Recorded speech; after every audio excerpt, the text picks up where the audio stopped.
بلوچستان کے خلائی سائنسدان ڈاکٹر یار جان عبدالصمد کی کہانی۔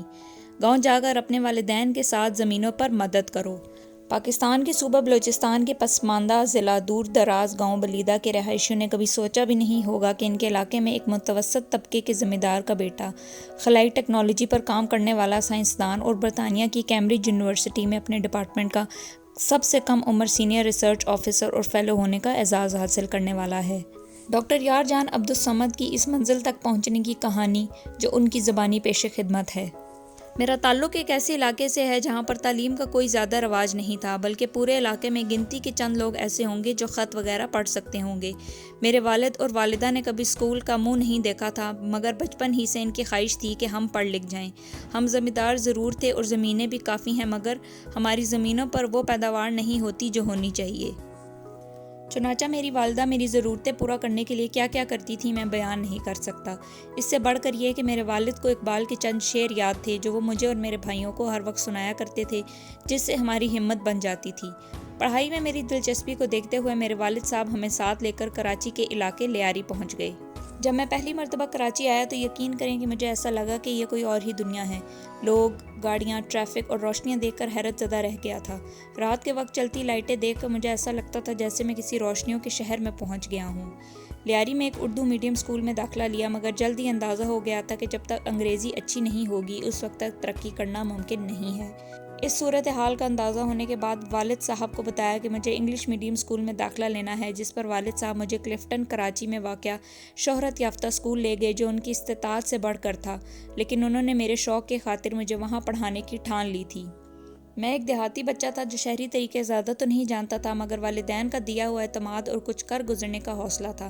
اس موقع پر پرنسپل صاحبہ نے اپنے دفتر میں بلا کر والد صاحب کی موجودگی میں میرا انٹرویو لیا اور انگریزی میں مجھ سے بات چیت کرنا شروع کر دی۔ حالانکہ والد صاحب پرنسپل کو پہلے بتا چکے تھے کہ یہ یہاں داخلہ لینا چاہتا ہے تاکہ انگریزی بہتر کر سکے۔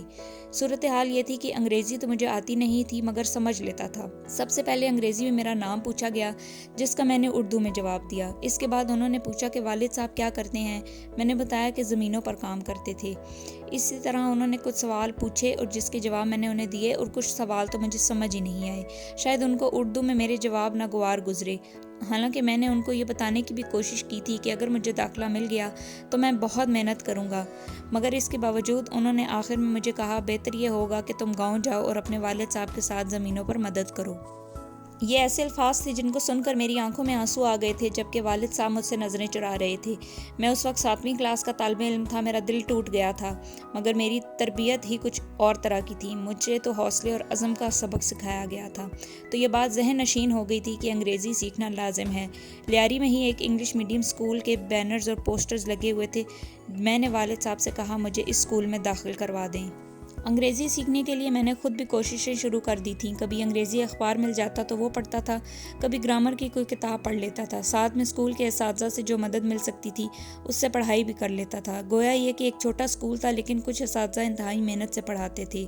جب میں میٹرک کا امتحان کرنے لگا تو لوگوں نے مجھے نقل کی ترغیب دی، مگر میں نے انکار کر دیا۔ مجھے اپنی محنت کا پھل چاہیے تھا، اور محنت کا پھل کبھی ضائع نہیں ہوتا۔ یہی میری والدہ نے بھی مجھے نصیحت کی تھی، اور یہی ہوا۔ میٹرک کا جب نتیجہ آیا تو میرا A1 گریڈ آیا تھا۔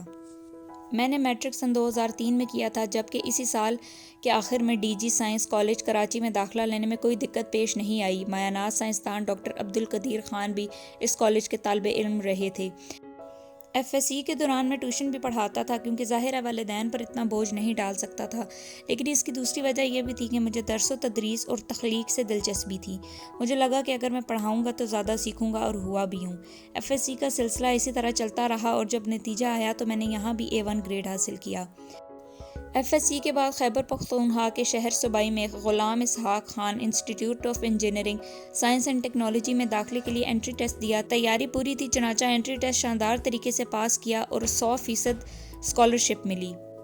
میرے بھائیوں نے تعلیم کو عملاً خیر بات کہہ دیا تھا۔ وہ چھوٹے موٹے کاروبار کر رہے تھے، جس سے وہ ہر ماہ مجھے معقول سی رقم بھیج دیتے تھے۔ یہ رقم مجھ جیسے طالب علم جس کی ساری توجہ تعلیم پر تھی اس کے لیے کافی تھی، جبکہ یونیورسٹی کی تعلیم تو تھی ہی اسکالرشپ پر۔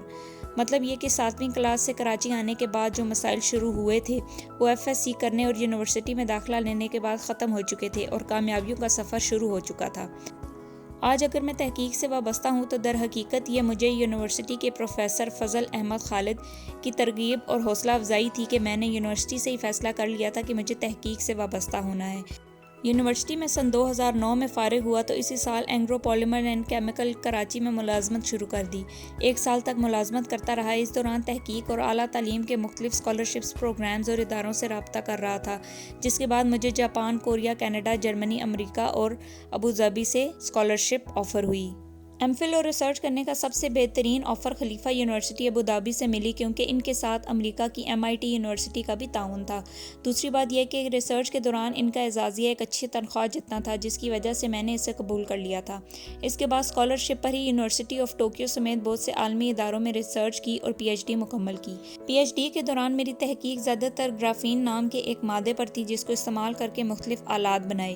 یہ ریسرچ بہت سے بین الاقوامی میگزینز میں شائع ہوئی۔ جب میری ریسرچ شائع ہوئی تو مجھے امریکہ، ابوظہبی، برطانیہ، ٹوکیو سے بہت آفرز آئیں۔ میری ریسرچ کیمبرج یونیورسٹی کے ایک مایہ ناز سائنسدان کو اچھی لگی، جنہوں نے مجھے وہاں جاب آفر کی۔ ویسے تو تنخواہ مراد کے حساب سے بہتر آفر ابوظہبی سے تھی، مگر اب میرا مقصد تنخواہ نہیں بلکہ اگلی منزل تک پہنچنا تھا۔ چنانچہ میں نے کیمبرج یونیورسٹی سے آنے والی آفر کو قبول کیا، کیونکہ مجھے تحقیق کے میدان میں کام کرنا تھا اور شاید دنیا بھر میں تحقیق کے حوالے سے سب سے بہترین سہولتیں اور ماحول کیمبرج یونیورسٹی میں ہی دستیاب ہے۔ 2 سال تک کیمبرج میں ریسرچ سائنسدان کی حیثیت سے کام کرنے کے بعد مجھے سینئر ریسرچ سائنسدان کی حیثیت سے کام کرنے کا موقع ملا۔ مجھے پتہ نہیں، مگر کہا جاتا ہے کہ کیمبرج میں ریسرچ سائنسدان سے سینئر سائنسدان کا درجہ حاصل کرنے کے لیے 2 سال بہت ہی کم عرصہ ہے، اور مجھے یہ لگتا ہے کہ میں وہاں سب سے کم عمر سینئر سائنسدان ہوں۔ کیمبرج میں جانے کے بعد بہت سی یورپی کمپنیوں اور اسپیس ایجنسیوں کے ساتھ مل کر اسپیس ٹیکنالوجی سے منسلک آلات بنائے۔ ان آلات کو ٹیسٹ کرنے کے لیے وقتاً فوقتاً خلائی جہاز اور منصوعی سیارے لانچ کرتے رہے۔ گرافین کو پہلی مرتبہ خلا میں بھی لے جانے کا موقع ملا۔ مختلف تحقیقات بھی جاری ہیں، جس میں سینسرز کے علاوہ خلا میں اگر جسم پر زخم لگ جائے تو اس کو کس طرح بھرا جا سکتا ہے، اس پر بھی کام جاری ہے۔ اس کے علاوہ پاکستانی طالب علموں کے لیے برطانیہ کی کچھ تنظیموں کے ساتھ مل کر ایک پروجیکٹ شروع کر رہے ہیں، جس میں ان کو سیٹلائٹ کی سہولت فراہم کرنے کی کوشش کر رہے ہیں۔ اگر مجھے موقع ملا تو اپنے ملک میں بھی آ کر کام کروں گا اور فخر محسوس کروں گا۔